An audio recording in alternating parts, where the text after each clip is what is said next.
하나님의 축복과 은총이 여러분과 함께하는 주님의 이름으로 축복합니다.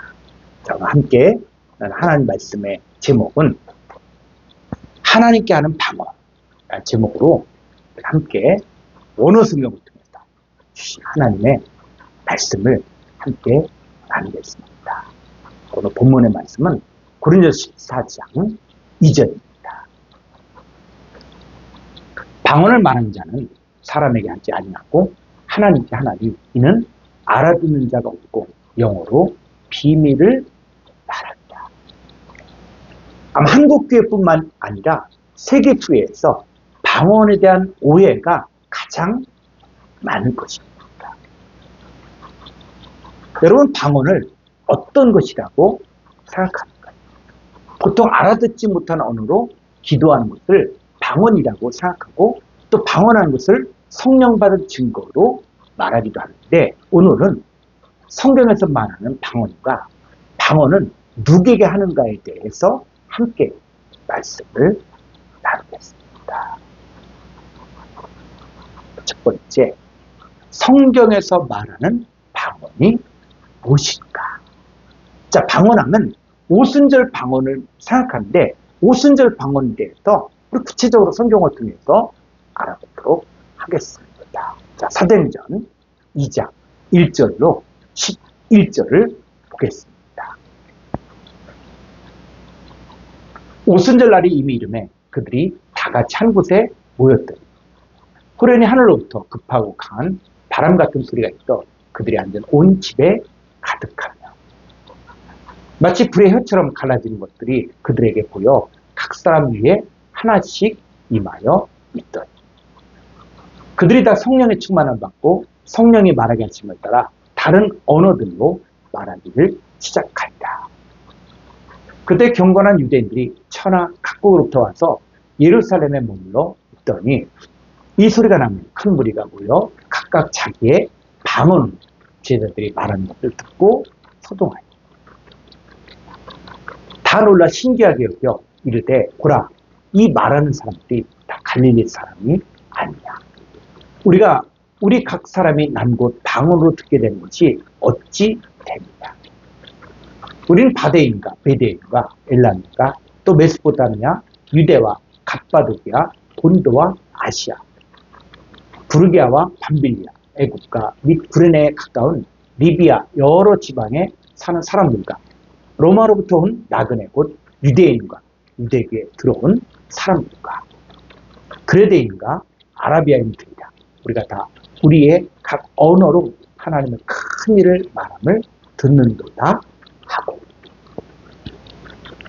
자, 여기서 방언이란 단어가 두 단어가 사용되고 있는데 사도행전 2장 8절에서 우리 각 사람이 난 곳 방언으로 듣게 되는 이 방언이 뭐냐? 바로 한번 볼까요?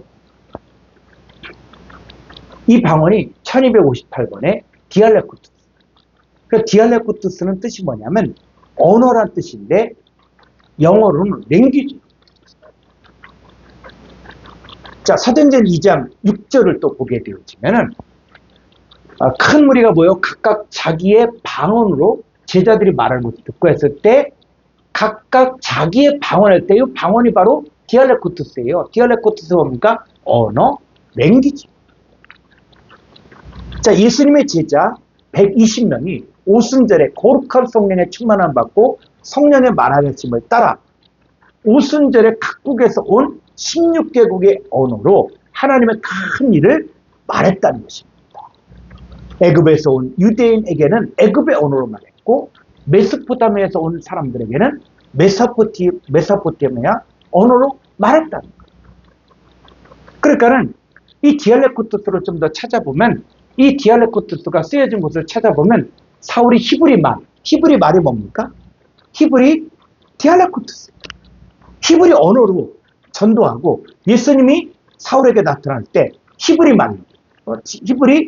디알레쿠투스로 사울아 내가 어찌하여 나를 박해하느냐 가시체를 뒷바지하여 내게 고생이냐고 했을 때 사용한 것이 바로 디알레쿠투스. 자, 또 하나의 단어가 있는데 로마서나 고린전서나 계시록에 방언으로 번역된 단어가 바로 헬라어로 1100번의 글로세입니다. 자, 마가복음 16장 17절을 보죠. 믿는 자들에게는 이런 표적이 따르니 곧 그들이 내 이름으로 귀신을 쫓아내며 새 방언을 말한다. 자, 한글 성경은 이 디알레크토스와 글로사를 구별을 못하는데 여기서 이 방언이 헬라어로 1100번의 글로사예요. 글로사. 글로사는 뭡니까? 혀예요. 새 방언이 아니라 새 혀를 말한다는 것입니다. 그럼 여기서 말한 새 혀가 무엇을 말하는 것일까요? 성경은 사람의 혀의 문제를 매우 깊이 있게 말하고 있습니다. 야고보서에서는 이렇게 선언합니다. 자, 야고보서 3장 8절을 보겠습니다. 혀는, 이게 글로세요. 혀는 능히 길들인 사람이 없나니 쉬지 않아 하기로 죽임돌이 가득한 것이다. 이 말씀은 인간의 힘으로는 혀를 완전히 다스릴 수 없다는 사실을 보여줍니다.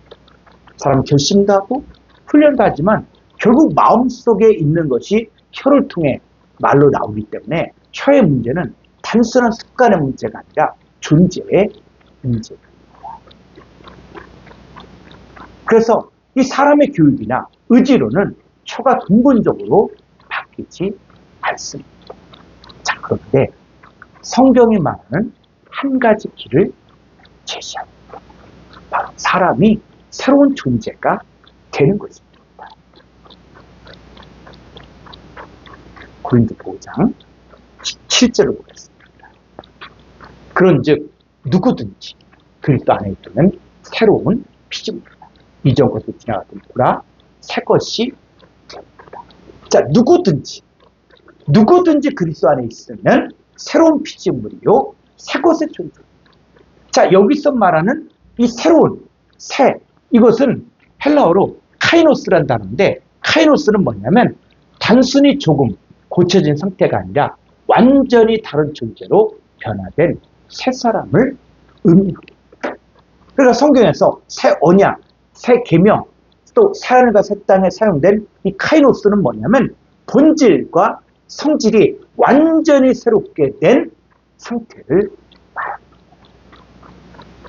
사람이 그리스도 예수 안에서 새로운 피조물이 되면 마음이 바뀌고 영이 바뀌어집니다. 그리고 변화는 가장 먼저 혀에서 나오는 말에서 나타납니다. 이제는 원망의 말을 했고 세상의 말을 했고 사람에게 상처 주는 말을 했습니다. 그런데 그리스도 예수 안에서 새 사람, 새로운 피조물이 되면 또 새 언약을 받으면 새 계명을 받으면 하나님을 말하고 진리를 말하고 사람을 살리는 말을 합니다. 마가복음 16장 17절에서 예수님 말씀하신 믿는 자들에게는 새 방언을 말한다는 것은 뭐냐? 새 혀로 말한다는 거예요.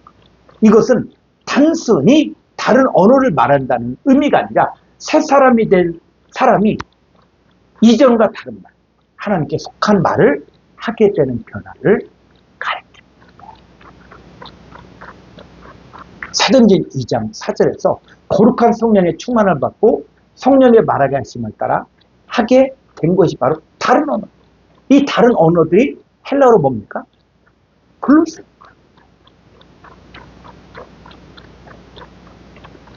이 글로사는 혀인데 거룩한 성령의 충만함이 있고 성령의 말하게 하심을 따라 새로운 혀가 되어진 제자들이 말하는 것입니다. 이전까지는 예수님을 배반하고 두려워했지만 성령의 충만함을 입은 후부터는 당당하게 복음을 전하는 자가 된 것을 말하는 것입니다. 이 고린도전서에서 말하는 이 방언은 전부 1100번의 글로사예요. 글로사. 혀를 말하는 거예요. 그러니까 예수님을 믿고 새로운 존재가 되어진 사람들이 새로운 혀가 되어 말하는 것입니다. 자, 그럼 두 번째, 방언은 누구에게 말하는 것인가? 고린도서 14장 2절을 보겠습니다. 방언, 글로사를 말하는 자는 사람에게 하지 아니하고 하나님께 하나니 이는 알아듣는 자가 없고 영어로 비밀을 말하니. 자, 이제는 이 방언을 그냥 막연한 방언들 이렇게 하면 안 돼요. 누구의? 글로사. 새로운 혀가 되어진, 새로운 혀가 되어진, 새로운 피조물이 되어진, 새 것의 존재가 되어진 사람들이 새 혀로서 말하는 거예요. 자, 여기서 우리가 방언은 하나님께 말한다는 사실을 사람들이 오해했어요. 자, 하나님은 우리가 말하지 않으면 못 알아듣는 분이십니까? 자, 시편 139편 1절로 4절로 보겠습니다. 여호와여, 주께서 나를 살펴보셨으므로 나를 아시나이다. 주께서 내가 앉고 일어섬을 아시고 멀리서도 나의 생각을 밝히 아시옵니다. 나의 모든 길과 내가 눕는 것을 살펴보셨으므로 나의 모든 행위를 익히 아시옵니다. 여호와여, 내 혀의 말을 알지 못하신 것이 하나도 없으십니다. 이 혀가 바로 글로스. 하나님 나의 생각을 밝히 아시며 내 혀의 말을 알지 못하시는 것도 하나도 없는. 인간들은 무엇을 먹을까? 무엇을 마실까? 무엇을 입을까? 염려하고 근심하지만 하나님이 이 모든 것들이 우리에게 있어야 할 줄을 다 아시는 분이십니다. 그럼 방언은 하나님께 말한다는 말이 어떤 의미일까요? 우리가 하나님 하면 보이지 않는 유일신 하나님, 이런 하나님만을 생각할 수 있는데, 그러면 육신의 몸을 입고 나타나신 예수님은 어떤 분이십니까?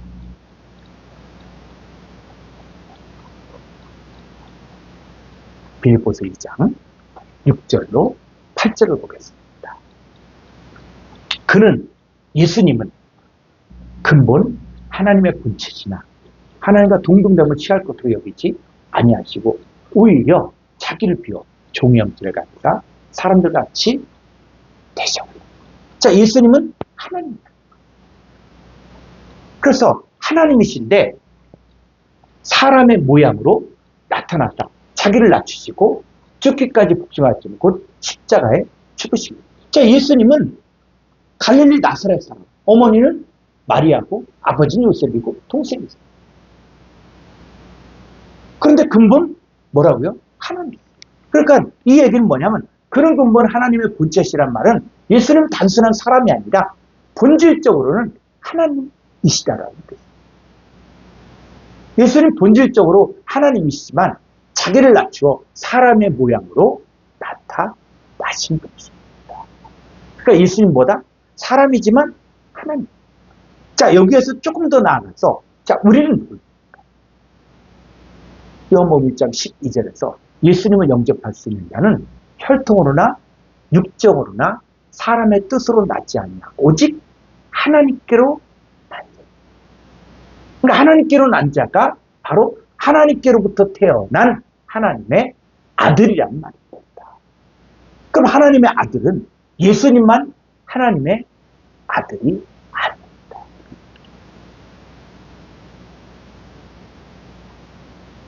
로마서 8장 14절입니다. 무릇 하나님의 영으로 인도함을 받는 사람은 곧 하나님의 아들이다. 하나님의 아빠 아버지라 부르는 것도 우리 힘으로 되는 것이 아니라 아들의 영을 우리에게 주셨기 때문입니다. 따라서 하나님의 영에게 인도함을 받는 사람들은 하나님 아들. 우리는 단순히 예수 믿고 복 받는 사람들이 아니라 하늘의 유업으로 얻을 하나님의 아들들입니다. 사도 바울이 다메섹 도상에서 부활하신 주님을 만났을 때, 사울아, 내가 어째 나를 박해하느냐고 했을 때, 사실 사울은 예수 믿는 자를 박해했지 예수님은 만난 적이 없었습니다. 그런데 왜 부활하신 예수님은 내가 어찌하여 나를 박해하느냐고 했을까? 여기서 예수님을 믿은 후에 변화된 우리 자신을 볼 수 있어요. 예수를 믿고 나서도 나 따로 예수님 따로 생각하는 것은 성경적인 생각이 아닙니다. 자, 고린도서 12장 27절을 보면은 너희는 여러분의 이름도 너희는 누구는 윤영문은 그리스도의 몸이요 지체 각 예수 믿는 사람은 단순히 예수님을 믿는 사람이 아니라 그리스도의 몸에 속한 사람입니다. 그래서 성도를 건드리면 주님이 말씀하십니다. 왜 나를 건드립니까? 성도를 핍박하면 주님 말씀하십니다. 왜 나를 박해합니까? 왜냐하면 주님과 성도는 분리된 존재가 아니라 한 몸이기 때문입니다. 우리가 예수를 믿은 후에 반드시 깨달아야 할 것이 있습니다. 신앙은 나 따로, 예수님 따로 존재하는 것이 아닙니다. 예수님 멀리 계시고 나는 따로 예수님을 따라 사는 것이 아닙니다. 자, 고린도서 5장 16절을 보겠습니다. 그러므로 우리가 이제부터는 어떤 사람도 육신을 따라 알지 아니하노라. 비록 우리가 그리스도 예수님도 육신을 따라 알았어요. 육신을 따라 어떻게 알았습니까? 갈릴리 나사렛 사람이고 어머니 마리아가 있고 동생들이 있고 아버지 요셉 이렇게 육신을 알았어요. 그런데 이제부터는 그같이 알지 않아요. 예수님 제자들 예수님 만졌어요. 대화했어요. 같이 먹었어요. 그런데 그는 누구라고요? 하나님. 그런데 예수님만 그런 분이 아니라 하나님께로부터 난 사람들이 있는데 이제부터는 어떤 사람도 육신을 따라 알지 아니하노라 라는 말이 어떤 의미냐 했을 때 이제부터 예수 믿는 사람 단순히 예수 믿는 사람으로 끝나는 게 아니라 자 고린도서 5장 17절을 보게 되어지면 그런즉 누구든지 여러분 누구든지 그리스도 안에 있으면 새로운 피조물이야. 이전 것 지나갔으니 보라 새 것이 되었다. 우리는 단순히 예수 믿는 사람이 아니라 그리스도 안에 있는 사람이야. 갈라디아서 2장 20절에서는 이제는 내가 사는 것이 아니라 오직 내 안에 그리스도께서 사시는 것이라고 했습니다. 이것이 복음의 비밀입니다. 예수를 믿는다는 것은 단순히 종교를 가진 것이 아니라 그리스도와 하나 되는 것입니다. 사랑하는 성도 여러분, 우리가 예수를 믿고 나서도 여전히 이렇게 생각할 때가 있습니다. 난 나고 예수는 저 위에 계시는 분. 그러나 성경은 그렇게 말하지 않습니다. 우리는 그리스도의 몸이 있고 주님은 우리의 머리라고 말합니다. 우리 그리스도 안에 있고 그리스도는 우리 안에 계신다고 말합니다.